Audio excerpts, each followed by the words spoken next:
សូមជម្រាបសួរប្រិយមិត្តទាំងអស់គ្នាបាទសូមស្វាគមន៍មកកាន់កម្មវិធីបច្ចុប្បន្នភាពអាមេរិកាំងបាទនៅពេលនេះគឺយប់ថ្ងៃប្រហ័សម៉ោងនៅសហរដ្ឋអាមេរិកទី12ខែមីនាឆ្នាំ2026ក្នុងខណៈពេលដែលនៅប្រទេសកម្ពុជាគឺព្រឹកថ្ងៃសុក្រទៅហើយទី13ខែមីនាណាបាទនៅក្នុងកម្មវិធីបច្ចុប្បន្នភាពអាមេរិកាំងខ្ញុំសម្រាប់យកព័ត៌មានសំខាន់ចំនួន4មកជម្រាបជូនប្រិយមិត្តទាំងអស់គ្នាហើយនៅចុងម៉ោងចាំយើងសន្ទនាគ្នាលេងជជែកគ្នាចែករំលែកសំណួរចម្លើយព័ត៌មានទី1នេះគឺបើតាមការដឹងពីមេបញ្ជាការដ្ឋានកណ្ដាលឬក៏យុទ្ធភូមិភាគកណ្ដាលរបស់សហរដ្ឋអាមេរិកឲ្យដឹងថាបាទយន្តហោះសម្រាប់ចាក់ប្រេងរបស់សហរដ្ឋអាមេរិកមួយគ្រឿងគឺ CK-135 បានធ្លាក់នៅក្នុងប្រទេសអ៊ីរ៉ាក់ហើយយន្តហោះនេះគឺមានជាប់ពាក់ព័ន្ធជាមួយនឹងប្រតិបត្តិការក្នុងការវាយប្រហារទៅលើប្រទេសអ៊ីរ៉ង់ក៏ប៉ុន្តែមិនមែនធ្លាក់ដោយសារតែអ៊ីរ៉ង់បាញ់នោះទេហើយព័ត៌មានទី2នេះគឺឥឡូវនេះមេដឹកនាំជាន់ខ្ពស់របស់អ៊ីរ៉ង់ថ្មីបានចេញសារហើយក៏ប៉ុន្តែសាររបស់លោកចេញតាមសេចក្តីថ្លែងការណ៍ដោយឲ្យអ្នកកាសែតឲ្យអ្នកទូរទស្សន៍អានទេគឺនៅក្នុងខ្លឹមសារសំខាន់គាត់ចង់ឲ្យមានការបិទច្រក Hormuz បន្ថែមទៀតឲ្យកាន់តែយូរដើម្បីជាសម្ពាធដាក់មកលើសហរដ្ឋអាមេរិកហើយនិងប្រទេសអ៊ីស្រាអែលឲ្យជប់វាយប្រហារទៅលើអ៊ីរ៉ង់ហើយក៏ដូចជាព្រមានទៅដល់ប្រទេសដែលនៅជិតខាងហ្នឹងកុំឲ្យទទួលអនុញ្ញាតឲ្យសហរដ្ឋអាមេរិកប្រើមូលដ្ឋានយោធារបស់ខ្លួនគឺឲ្យបិទទៅព័ត៌មានទី3នេះគឺជាការវាយប្រហារនៅសហរដ្ឋអាមេរិកខ្ញុំសូមបញ្ចូលព័ត៌មាន2គឺទី1ការវាយប្រហារទៅលើវិហារជនជាតិជីវីវឬក៏អ៊ីស្រាអែលនៅក្នុងរដ្ឋ Michigan ហើយនឹងការវាយប្រហារទី2គឺការបាញ់នៅសាកលវិទ្យាល័យមួយនៅរដ្ឋ Virginia ការវាយប្រហារទាំងពីរនេះត្រូវបានគេស៊ើបអង្កេតពាក់ព័ន្ធជាមួយនឹងអំពើភេរវកម្មទាក់ទងជាមួយនឹងសង្គ្រាមរបស់សហរដ្ឋអាមេរិកនិងអ៊ីស្រាអែលនៅប្រទេសអ៊ីរ៉ង់ហើយព័ត៌មានចុងក្រោយនេះគឺបច្ចុប្បន្នភាពរបស់ខាង VOA បាទគឺនៅថ្ងៃនេះគឺលោកប្រធានាធិបតីបានតែងតាំងហើយគឺអនុរដ្ឋមន្ត្រីក្រសួងការបរទេសចំនួន2រូបសម្រាប់មកដឹកនាំUSAGM ដែលជាស្ថាប័នមេរបស់ VOA នោះបាទគឺម្នាក់បាទឲ្យទៅខាងព្រឹទ្ធសភាដើម្បីព្រឹទ្ធសភាបញ្ជាឲ្យមកដឹកនាំ USAGM ជាផ្លូវការហើយនឹងអនុរដ្ឋមន្ត្រីក្រសួងការបរទេសម្នាក់ទៀតគឺកាន់កិច្ចការងារនេះបណ្ដោះអាសន្ននៅពេលបច្ចុប្បន្ននេះបាទនេះគឺជាព័ត៌មានសំខាន់ដែលខ្ញុំចងក្រងសម្រាប់ប្រិយមិត្តទាំងអស់គ្នាព័ត៌មានទី1បាទព័ត៌មានទី1នេះគឺជាសេចក្តីរាយការណ៍របស់ទីភ្នាក់ងារសារព័ត៌មាន AP របស់សហរដ្ឋអាមេរិកបើយោងតាមសេចក្តីរាយការណ៍របស់ទីភ្នាក់ងារសារព័ត៌មាន AP បានឲ្យដឹងថាយន្តហោះចាក់ប្រេងរបស់យោធាសហរដ្ឋអាមេរិកមួយគ្រឿងបានធ្លាក់នៅក្នុងប្រទេសអ៊ីរ៉ាក់ហើយកិច្ចខិតខំប្រឹងប្រែងដើម្បីជួយសង្គ្រោះកំពុងតែដំណើរការនេះបើយោងតាមបញ្ជាការកណ្ដាលរបស់សហរដ្ឋអាមេរិកបានថ្លែងឲ្យដឹងនៅថ្ងៃប្រហ័សនេះបាទនៅប្រហ័សនេះគឺម៉ោងនៅសហរដ្ឋអាមេរិកនេះគឺបានន័យថាពេលព្រឹកថ្ងៃសុក្រម៉ោងនៅក្នុងប្រទេសកម្ពុជាហើយណាបាទយន្តហោះប្រភេទ KC-135 គឺជាផ្នែកមួយនៃប្រតិបត្តិការប្រឆាំងនឹងអ៊ីរ៉ង់ប៉ុន្តែការធ្លាក់នេះមិនមែនដោយសារតែការបាញ់ប្រហាររបស់សត្រូវឬក៏ការបាញ់ប្រហាររបស់សម្ព័ន្ធមិត្តនោះទេនេះបើយោងតាមសេចក្តីថ្លែងការណ៍របស់យោធាបញ្ជាការកណ្ដាលសហរដ្ឋអាមេរិកដែលត្រួតពិនិត្យទៅលើតំបន់មជ្ឈិមបូព៌ានិងអាហ្វ្រិកនោះបាននិយាយថាយន្តហោះចំនួន2គ្រឿងមានជាប់ពាក់ព័ន្ធនឹងឧបទ្ទវហេតុនេះហើយមួយគ្រឿងបានចុះចតដោយសុវត្ថិភាពនិងមួយទៀតបានធ្លាក់នៅភាគខាងលិចនៃប្រទេសអ៊ីរ៉ាក់បញ្ជាការកណ្ដាលបានពិពណ៌នាអំពីយន្តហោះចុងក្រោយនេះថាជាការខាតបង់មួយមន្ត្រីអាមេរិកម្នាក់ដែលបាននិយាយក្នុងលក្ខខណ្ឌមិនបញ្ចេញឈ្មោះដោយមិនចង់ពិភាក្សាអំពីស្ថានភាពនោះបាននិយាយថាយន្តហោះមួយទៀតដែលពាក់ព័ន្ធនោះក៏ជាយន្តហោះដឹកប្រេងប្រភេទ KC-135 ផងដែរបញ្ជាការកណ្ដាលបាននិយាយនៅក្នុងសេចក្តីថ្លែងការណ៍មួយថាព័ត៌មានបន្ថែមនឹងត្រូវផ្ដល់ជូននៅពេលដែលស្ថានភាពវិវត្តបន្ថែមហើយគឺបញ្ជាការដ្ឋានកណ្ដាលនេះសូមការអត់ធ្មត់សិនដើម្បីប្រមូលព័ត៌មានឲ្យបានលម្អិតបន្ថែមទៀតនិង ផ្ដល់ភាពច្បាស់លាស់នៅព័ត៌មានដល់ក្រុមគ្រួសារនៃយោធិនទាំងនោះយន្តហោះដឹកប្រេងនេះគឺជាយន្តហោះទី4ដែលត្រូវបានគេទទួលស្គាល់ជាសាធារណៈថាបានធ្លាក់ដែលជាផ្នែកមួយនៃប្រតិបត្តិការរបស់យោធាសហរដ្ឋអាមេរិកប្រឆាំងនឹងអ៊ីរ៉ង់កាលពីសប្តាហ៍មុនយោធាក៏បានបញ្ជាក់ថាយន្តហោះចម្បាំងអាមេរិក3គ្រឿងត្រូវបានបាញ់ទម្លាក់ដោយអចេតនាដោយការបាញ់ប្រហាររបស់សម្ព័ន្ធមិត្តបាទនេះគឺជាព័ត៌មានទី1ណាបាទអញ្ចឹងគឺបើយោងតាមអ្វីដែលគេបញ្ជាក់ថាគឺប្រមូលព័ត៌មានលម្អិតឲ្យបានថែមដើម្បីជម្រាបទៅដល់សមាជិកក្រុមគ្រួសារនោះគឺមានន័យថាប្រហែលជាពួកគាត់បានបាត់បង់ជីវិតហើយបាទដូច្នេះគេត្រូវតែជូនដំណឹងទៅក្រុមគ្រួសារមុនបានគេអាចនិយាយជាសាធារណៈបានគេមិនអាចនិយាយតាមសារព័ត៌មានបានទេបាទអញ្ចឹងណាបាទអញ្ចឹងនេះគឺជាព័ត៌មានទី1បាទព័ត៌មានទី1ហើយព័ត៌មានទី2នេះគឺសារចេញពីមេដឹកនាំកម្ពុជារបស់ប្រទេសអ៊ីរ៉ង់បាទក្រោយពីមានសេចក្តីរាយការណ៍កាលពីម្សិលមិញច្រើនមកថាគាត់ដូចជាបាត់ស្ងាត់សូមឈឹងមិនឮសំឡេងទៅថ្ងៃនេះគាត់បានចេញសារមួយយ៉ាងខ្លាំងក៏ប៉ុន្តែមិនមែនអានដោយខ្លួនឯងឬនិយាយដោយខ្លួនឯងទេឲ្យអ្នកកាសែតអានបាទមេដឹកនាំកម្ពុជាថ្មីរបស់អ៊ីរ៉ង់គឺលោក Mojtaba Khamenei បាននិយាយនៅថ្ងៃប្រហ័សនេះថាអ៊ីរ៉ង់នឹងបន្តប្រយុទ្ធនិងបិទច្រកសមុទ្រ Hormuz ដើម្បីជាកម្លាំងប្រឆាំងនឹងសហរដ្ឋអាមេរិកនិងអ៊ីស្រាអែលប៉ុន្មានម៉ោងក្រោយមកនាយករដ្ឋមន្ត្រីអ៊ីស្រាអែលលោក Benjamin Netanyahu បានប្រើប្រាស់សន្និសីទសារព័ត៌មានលើកដំបូងរបស់លោកចាប់តាំងពីការចាប់ផ្ដើមនៃសង្គ្រាមដើម្បីធ្វើសេចក្តីថ្លែងការណ៍ដ៏ខ្លាំងក្លារបស់លោកដោយចេញសារគម្រាមកំហែងសម្រាប់លោក Khamenei និងការពារការវាយប្រហារយោធារបស់លោកទៅលើប្រទេសអ៊ីរ៉ង់ដែលបានឆក់យកជីវិតមនុស្សរាប់ពាន់នាក់នឹងធ្វើឲ្យទីផ្សារធម្មពលប្រេងឥន្ធនៈនិងភាគហ៊ុនរង្គោះរង្គើលោក Netanyahu បាននិយាយថាខ្ញុំមិនចេញគោលនយោបាយធានារ៉ាប់រងអាយុជីវិតលើមេដឹកនាំណាមួយនៃអង្គការភេរវកម្មទេខ្ញុំមិនមានបំណងផ្ដល់សារពិតប្រាកដនៅទីនេះអំពីអ្វីដែលយើងកំពុងតែរៀបចំផែនការឬអ្វីដែលយើងនឹងធ្វើនោះទេនៅក្នុងប្រទេសអ៊ីរ៉ង់វិញលោក Khamenei មិនបានបង្ហាញខ្លួនដោយផ្ទាល់ទេហើយសន្ទរកថារបស់លោកត្រូវបានអានដោយពិធីករទូរទស្សន៍របស់រដ្ឋគ្មានរូបភាពណាមួយត្រូវបានចេញផ្សាយអំពីលោកនោះទេចាប់តាំងពីការវាយប្រហាររបស់អ៊ីស្រាអែលនៅដើមដំបូងនៃសង្គ្រាមដែលបានសម្លាប់ក្រុមគ្រួសាររបស់លោកជាច្រើនរួមទាំងឪពុកនិងភរិយារបស់លោកផងដែរសេចក្តីថ្លែងការណ៍របស់លោក Khamenei បានអំពាវនាវដល់ប្រទេសជិតខាងរបស់អ៊ីរ៉ង់ឲ្យបិទមូលដ្ឋានទ័ពអាមេរិកនៅលើទឹកដីរបស់ពួកគេហើយបានព្រមានថាអ៊ីរ៉ង់នឹងបន្តកំណត់គោលដៅវាយប្រហារទៅលើទីតាំងមូលដ្ឋានយោធាទាំងនោះបាទព័ត៌មានទី3នេះគឺជាការវិវត្តនៅផ្ទៃក្នុងសហរដ្ឋអាមេរិកនៅថ្ងៃប្រហ័សនេះបាទគឺបានន័យថាពីចូលពេលព្រឹកព្រលឹមម៉ោងថ្ងៃសុក្រនៅសហរដ្ឋអាមេរិកនៅប្រទេសកម្ពុជាទៅហើយគឺហេតុការណ៍ទី1មានបរិមម្នាក់បានបើករថយន្តបុកចូលទៅក្នុងសាលប្រជុំសាសនាយូដាមួយកន្លែងនៅរដ្ឋ Michigan នៅថ្ងៃប្រហ័សនេះដោយបង្កឲ្យមានអគ្គិភ័យដែលជាហេតុការណ៍មួយដែលក្រុមអ្នកស៊ើបអង្កេតកំពុងស៊ើបអង្កេតថាជាការវាយប្រហារដែលមានគោលដៅសម្ដៅទៅលើសហគមន៍ជីវីវហ្នឹងគឺអ៊ីស្រាអែលលោក Michael Borchardt នាយរងនគរបាលស្រុក Oakland បាននិយាយនៅក្នុងសន្និសីទសារព័ត៌មានមួយថាជនល្មើសត្រូវបានគេឃើញថាស្លាប់នៅក្នុងរថយន្ត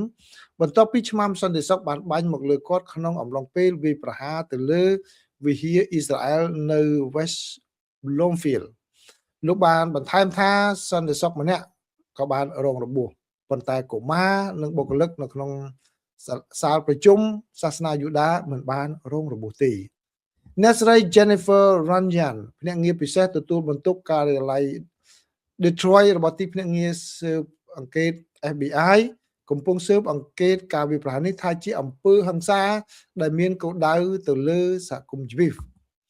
ព័ត៌មានលម្អិតអំពីការវាយប្រហារនេះមិនមានច្រើនទេនៅថ្ងៃប្រហ័សនេះហើយហេតុផលមិនច្បាស់លាស់ផងដែរមន្ត្រីបាននិយាយថាមិនមានការគម្រាមកំហែងសកម្មដល់សហគមន៍នោះទេប៉ុន្តែមិនទាន់បានបង្ហាញអត្តសញ្ញាណជនល្មើសឬបញ្ជាក់ថាគាត់មានអាវុធដែរឬទេឬថាតើអគ្គិភ័យនោះបានចាប់ផ្ដើមដោយរបៀបណាហើយតើគាត់ស្លាប់ដោយរបៀបណានោះទេដូច្នេះព័ត៌មានលម្អិតអាចនឹងដឹងនៅពេលក្រោយ នៅក្នុងហេតុការណ៍មួយទៀតមនុស្សម្នាក់បានស្លាប់និងពីរនាក់ទៀតរងរបួសនៅក្នុងការបាញ់ប្រហារនៅសាកលវិទ្យាល័យ Old Dominion ដែលកំពុងទៅបានស៊ើបអង្កេតថាជាការវាយប្រហារភេរវកម្មនេះបើយោងតាមការបញ្ជាក់របស់មន្ត្រី FBI នៅថ្ងៃព្រហស្បតិ៍នេះលោក Dominic Ivan ភ្នាក់ងារពិសេសទទួលបន្ទុកការិយាល័យ FBI ប្រចាំតំបន់ Norfolk បានបញ្ជាក់ថាការបាញ់ប្រហារនោះគឺលោក Mohammed Balojola អតីតទាហានឆ្មាំជាតិបានសារភាពថាមានទោសពីបទរៀបចំផែនការវាយប្រហារភេរវកម្មលើទឹកដីសហរដ្ឋអាមេរិកហើយត្រូវបានកាត់ទោសឲ្យជាប់ពន្ធនាគារក្នុងឆ្នាំ2017មន្ត្រីមិនទាន់ចេញផ្សាយព័ត៌មានជាផ្លូវការអំពីអត្តសញ្ញាណជនរងគ្រោះឡើយលោក Jalos ដែលត្រូវបានបញ្ចប់ពីការងារកងឆ្មាំជាតិដោយកិត្តិយសក្នុងឆ្នាំ2015បានសារភាពថាលោកមានទោសកំហុសក្នុងឆ្នាំ2016ពីបទគប់គិតជាមួយសមាជិកម្នាក់នៃក្រុម ISIL ដែលជាអង្គការភេរវកម្មដែលមាននិយមកណ្ដាលហើយនៅតំបន់មជ្ឈិមបូព៌ានិងអាហ្វ្រិកសមាជិក ISIL នោះបានភ្ជាប់លោក Jalos ទៅនឹងប្រភពមួយនៅសហរដ្ឋអាមេរិកតែអ្នកនោះបែរជាអ្នកផ្ដល់ព័ត៌មានឲ្យ FBI ចាប់ខ្លួនគាត់កំណត់ត្រាតាមអនឡាញពីការិយាល័យពន្ធនាគារបង្ហាញថាលោក Jalos បានចាក់ចេញពីមន្ទីរឃុំឃាំងក្នុងខែធ្នូឆ្នាំ2024លោកអ៊ីវ៉ាន់បាននិយាយថាក្រៅពីប្រវត្តិអក្រិតកម្មរបស់លោក Jalos គឺការិយាល័យ FBI ក៏កំពុងស៊ើបអង្កេតការបាញ់ប្រហារនេះថាជាការវាយប្រហារភេរវកម្មផងដែរពីព្រោះលោក Jalos បាននិយាយថាអាឡាអាក្បាព្រះអាឡាជាព្រះដ៏អស្ចារ្យមុនពេលដែលបើកការវាយប្រហារនោះលោក Jalos បានបើកការបាញ់ប្រហារមួយសន្ទុះមុនម៉ោង 10:49 នាទីព្រឹកនៅក្នុងថ្នាក់រៀនមួយក្នុងសាល Constant របស់សាកលវិទ្យាល័យអ្នកនាំពាក្យរបស់ Sentara បាទគឺលោក Del Gooding បានបញ្ជាក់ថាជនរងគ្រោះ2នាក់ដំបូងត្រូវបានបញ្ជូនទៅមន្ទីរពេទ្យ Norfolk Sentara General ក្នុងស្ថានភាពធ្ងន់ធ្ងរដែលជាកន្លែងដែលជនរងគ្រោះម្នាក់បានស្លាប់បាត់បង់ជីវិតនាពេលក្រោយមកហើយជនរងគ្រោះម្នាក់ទៀតស្ថិតនៅក្នុងស្ថានភាពធ្ងន់ធ្ងរនៅឡើយទេគិតត្រឹមម៉ោង3រសៀលថ្ងៃព្រហស្បតិ៍មកនៅក្នុងរដ្ឋ Virginia បាទអញ្ចឹងនេះគឺជាហេតុការណ៍ដែលកើតឡើងនៅក្នុងសហរដ្ឋអាមេរិកគឺមានការវាយប្រហារជាបន្តបន្ទាប់ដែលអាចនឹងពាក់ព័ន្ធជាមួយនឹងសង្គ្រាមរបស់សហរដ្ឋអាមេរិកនិងអ៊ីស្រាអែលនៅក្នុងប្រទេសអ៊ីរ៉ង់បាទដូច្នេះខាង FBI កំពុងតែស៊ើបអង្កេតករណីនេះឲ្យបានច្បាស់លាស់ហើយគេអាចភ្ជាប់គេកំពុងតែភ្ជាប់បញ្ហានេះទៅលើរឿងហ្នឹងហើយព័ត៌មានចុងក្រោយបាទព័ត៌មានចុងក្រោយនេះគឺមានសេចក្តីរាយការណ៍ច្រើននៅក្នុងសហរដ្ឋអាមេរិកនេះគឺតាក់ទងជាមួយនឹងថ្នាក់ដឹកនាំរបស់ USAGM ថ្មីដែលលោកត្រាំងទើបតែបានតែងតាំងដែលត្រូវមកគ្រប់គ្រងទៅលើប្រតិបត្តិការរបស់ VOA ផងនិងស្ថាប័នផ្សព្វផ្សាយមួយចំនួនផ្សេងទៀតនៅក្នុងនោះមានអាស៊ីសេរីជាដើម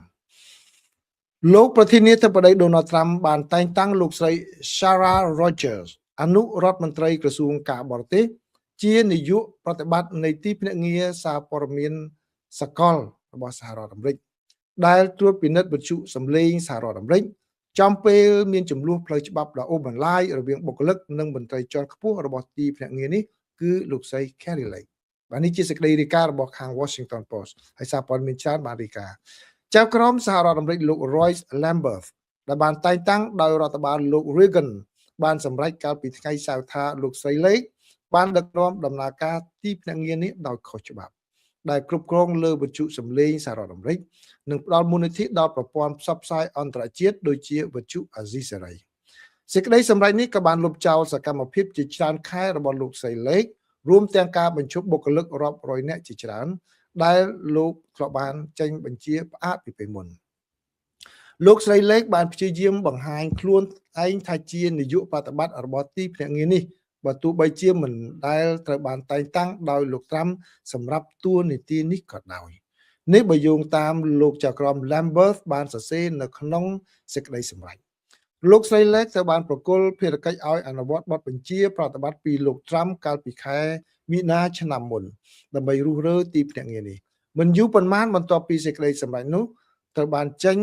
លោកស្រីបានកាត់បន្ថយបុគ្គលិកកិច្ចសន្យារាប់រយនាក់និងដាក់ឲ្យបុគ្គលិកពេញសិទ្ធិភាគច្រើនឲ្យឈប់សម្រាករដ្ឋបាលប៉ុន្តែនៅមានបើកប្រាក់បៀវត្សហើយជាស្ថានភាពដែលពួកគេកំពុងតែស្ថិតនៅរហូតមកដល់ពេលនេះចក្រមក៏បានបញ្ជាឲ្យទីភ្នាក់ងារនេះកំណត់ផែនការបន្តវេនសម្រាប់តំណែងនាយកប្រតិបត្តិប៉ុន្តែនៅក្នុងឯកសារមួយកាលពីថ្ងៃពុធរដ្ឋាភិបាលបានចាញ់ដោយសរសេរថាមិនមានផែនការបែបនេះទេទោះជាយ៉ាងណាក៏ដោយនៅថ្ងៃប្រហ័ននេះលោកប្រធានាធិបតី Donald Trump បានរកឃើញចម្លើយមួយដោយបានបញ្ជូនឈ្មោះលោកស្រី Roger ជាផ្លូវការទៅកាន់ព្រឹទ្ធសភាសម្រាប់ការបញ្ជាក់ការតែងតាំងជាផ្លូវការបច្ចុប្បន្នលោកស្រី Roger បម្រើការងារជាអនុរដ្ឋមន្ត្រីក្រសួងការបរទេសទទួលបន្ទុកការទូតសាធារណៈដោយត្រួតពិនិត្យកិច្ចខិតខំប្រឹងប្រែងរបស់ក្រសួងក្នុងការលើកកម្ពស់សហរដ្ឋអាមេរិកនិងតម្លៃរបស់សហរដ្ឋអាមេរិកនៅលើពិភពលោកនៅក្នុងសេចក្តីថ្លែងការណ៍មួយដែលសូមមិនដាក់ឈ្មោះអ្នកនាំពាក្យក្រសួងការបរទេសបាននិយាយថាលោកស្រី Rogers នឹងបន្តបម្រើការក្នុងតួនាទីនោះប្រសិនបើត្រូវបានបញ្ជាក់តែងតាំងជានាយកប្រតិបត្តិរបស់ USAGM ទីភ្នាក់ងារនេះបានការពារតួនាទីពីមុខងារដោយបានបញ្ជាក់ថា USAGM ត្រូវបានចងភ្ជាប់យ៉ាងជិតស្និទ្ធជាមួយនឹងក្រសួងការបរទេសជាយូរមកហើយអនុរដ្ឋមន្ត្រីទទួលបន្ទុកការទូតសាធារណៈតែងតែមានអំណាចពិគ្រោះយោបល់ជាមួយទីភ្នាក់ងារនេះក្រសួងការបរទេសបាននិយាយថាលោកស្រី Roger បានពង្រឹងកិច្ចខិតខំប្រឹងប្រែងដើម្បីទាញយកអត្ថប្រយោជន៍ពីព័ត៌មានជាឧបករណ៍យុទ្ធសាស្ត្រនៃគោលនយោបាយការបរទេសរបស់សហរដ្ឋអាមេរិកដោយបន្ថែមថាលោកស្រីនឹងមានជំហរល្អពិសេសក្នុងការពង្រឹងការសម្របសម្រួលយ៉ាងសំខាន់រវាងការផ្សាយអន្តរជាតិរបស់សហរដ្ឋអាមេរិកនិងការទូតសាធារណៈរបស់អាមេរិកប្រសិនបើត្រូវបានតែងតាំងលោកស្រី Rogers គឺជាអ្នកចំណូលថ្មីម្នាក់នៅក្នុងជួររដ្ឋាភិបាលដោយធ្លាប់ធ្វើការនៅក្នុងវិស័យឯកជនផ្លូវច្បាប់ជាកន្លែងដែលលោកស្រីតំណាងឲ្យសមាគមកំភ្លើងជាតិនិងអង្គការស្ដាមនិយមផ្សេងទៀតដែលជារឿយៗផ្ដោតលើសេរីភាពនៃការបញ្ចេញមតិចាប់តាំងពីចូលរួមជាមួយក្រសួងការបរទេសក្នុងខែតុលាលោកស្រី Rogers បានបន្តផ្ដល់អាទិភាពដល់បញ្ហាសេរីភាពនៃការបញ្ចេញមតិអ្នករិះគន់លោកស្រីនិយាយថាលោកស្រីបានផ្ដោតជាពិសេសលើសម្ព័ន្ធមិត្តអឺរ៉ុបខាងលិចជាពិសេសបញ្ហាដែលពាក់ព័ន្ធនឹងការបញ្ចេញមតិតាមអ៊ីនធឺណិតនិងក្រុមហ៊ុនបច្ចេកវិទ្យាយក្សរបស់សហរដ្ឋអាមេរិកជាជាងផ្ដោតទៅលើប្រទេសផ្ដាច់ការដូចជាអ៊ីរ៉ង់ចិននិងរុស្ស៊ីខណៈពេលដែលការតែងតាំងលោកស្រី Roger កំពុងរងចាំការអនុម័តយល់ព្រមពីព្រឹទ្ធសភាលោក Michael Regas មន្ត្រីក្រសួងការបរទេសម្នាក់ទៀតនឹងបម្រើការជានាយកប្រតិបត្តិស្ដីទីរបស់ USAGM ដោយនឹងទទួលបន្ទុកត្រួតពិនិត្យកិច្ចការប្រចាំថ្ងៃរបស់ទីភ្នាក់ងារនេះពីអ្នកស្រីលេខវិញបច្ចុប្បន្នលោក Regas បម្រើការជាអនុរដ្ឋមន្ត្រីក្រសួងការបរទេសទទួលបន្ទុកគ្រប់គ្រងនិងធនធានដែលជាមុខតំណែងជាន់ខ្ពស់បំផុតមួយនៅក្នុងក្រសួងនេះហើយភាគច្រើនទទួលបន្ទុកផ្នែកការិយាធិបតេយ្យរបស់ខ្លួនជាទីប្រឹក្សារបស់លោកត្រាំយូរអង្វែងលោកបានធ្វើការក្នុងតួនាទីជាច្រើននៅក្នុងរដ្ឋបាលដំបូងរួមទាំងជានាយកស្ដីទីនៃការិយាល័យគ្រប់គ្រងបុគ្គលិកលោកក៏បានបម្រើការជាប្រធានស្ដីទីនៃរដ្ឋបាលសេវាកម្មទូទៅរបស់សហរដ្ឋអាមេរិកកាលពីឆ្នាំមុនផងដែរបាទសូមអរគុណប្រិមិត្តនេះគឺជាការវិវត្តមួយតាក់ទងជាមួយនឹង VOA អញ្ចឹងខ្ញុំគាត់បន្ថែមយោបល់បន្តិចគឺតាមការយល់ឃើញរបស់លោកស្រី Carrie Lake នៅក្នុងអត្ថបទក៏បាននិយាយដែរប៉ុន្តែខ្ញុំសូមមិនយកទៅដល់គឺអ្វីដែលជាគោលបំណងរបស់ខាងរដ្ឋបាលលោកត្រាំនោះគឺគាត់ទាញយកចង់ទាញយក VOA ហ្នឹងទៅដាក់ក្រោមក្រសួងការបរទេសវិញបាទមិនឲ្យនៅខាងឯករាជ្យដោយពេលបច្ចុប្បន្នទេពេលបច្ចុប្បន្ន VOA នៅឯករាជ្យធ្វើការងាររបៀបដូចជាអ្នកកាសែតធម្មតាដែរណាក៏ប៉ុន្តែនៅក្នុង board ដែលគ្រប់គ្រងនោះគឺមានរដ្ឋមន្ត្រីក្រសួងការបរទេសនៅគ្រប់គ្រងនៅលើនឹងដែរអញ្ចឹងណាបាទប៉ុន្តែឥឡូវនេះបើតាមប្រសាសន៍របស់លោកស្រីលេខនៅក្នុងអត្ថបទនោះដែរគឺលោកស្រីយល់ថាទៅតែទាញ VOA នេះទៅចូលទៅជាក្របខ័ណ្ឌក្រសួងការបរទេសវិញអញ្ចឹងហើយបានជាលោកប្រធានាធិបតីដាក់លោកស្រី Roger មកដែលលោកស្រីទទួលបន្ទុកខាងហ្នឹងគឺបានន័យថាអាចនឹងទាញទៅហើយនៅក្រមក្រសួងការបរទេសដែលទទួលបន្ទុកផ្នែកផ្សព្វផ្សាយបាទនេះគឺជាការវិវត្តមកដល់ត្រឹមនេះដែលខ្ញុំជម្រាបជូនប្រិយមិត្តទាំងអស់គ្នាជៀសវាង ការដែលមានការបកស្រាយច្រឡំបាទពីព្រោះអីក្នុងពេលកន្លងមកគឺមានការបកស្រាយពី VOA នឹងខុសច្រើនខុសឆ្ងាយមែនតើមកបាទរហូតដល់មានអ្នកខ្លះ